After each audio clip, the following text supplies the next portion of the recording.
3 মাসের চুক্তিতে বাংলাদেশ অনূর্ধ্ব-21 হকি দলের দায়িত্বে সিগফ্রাইড আইকম্যান।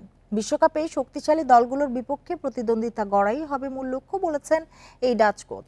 সেপ্টেম্বরের প্রথম সপ্তাহে আনুষ্ঠানিকভাবে দায়িত্ব নেবেন আইকম্যান। প্রথমবার হকি বিশ্বকাপে খেলবে অনূর্ধ্ব-21 দল। সেই মিশনের জন্য দায়িত্বে European coach Siegfried Aikman. Dutch কোচের সঙ্গে চুক্তি 3 মাসের।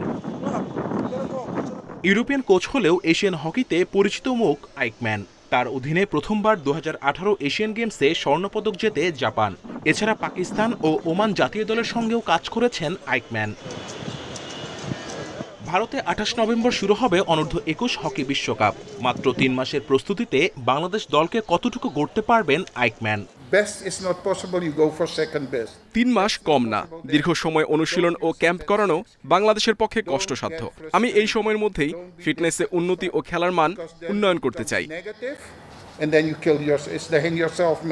বিশ্বকাপের প্রতিপক্ষ অস্ট্রেলিয়া, ফ্রান্স ও দক্ষিণ কোরিয়া। স্বাভাবিকভাবে শক্তিমত্তায় বাংলাদেশ গ্রুপের সবচেয়ে পিছিয়ে। তবে দুর্বলতা প্রকাশ না করে লড়াকু মানসিকতা দেখতে চান কোচ আইকম্যান। অস্ট্রেলিয়া ও ফ্রান্স বিশ্বমানের দল। তাদের এই পর্যায়ে ফাইনাল খেলা ও চ্যাম্পিয়ন হওয়ার কৃতিত্ব রয়েছে। আমরা তাদের বিপক্ষে সর্বোচ্চ লড়াই ও প্রতিদ্বন্দ্বিতার মাধ্যমে চমক সৃষ্টি করতে চাই। বিশ্বকাপে বাংলাদেশের তেমন সম্ভাবনা দেখছে না ফেডারেশনও। র্যাঙ্কিংয়ে উন্নতি, প্রতিদ্বন্দ্বিতাপূর্ণ লড়াই মূল লক্ষ্য।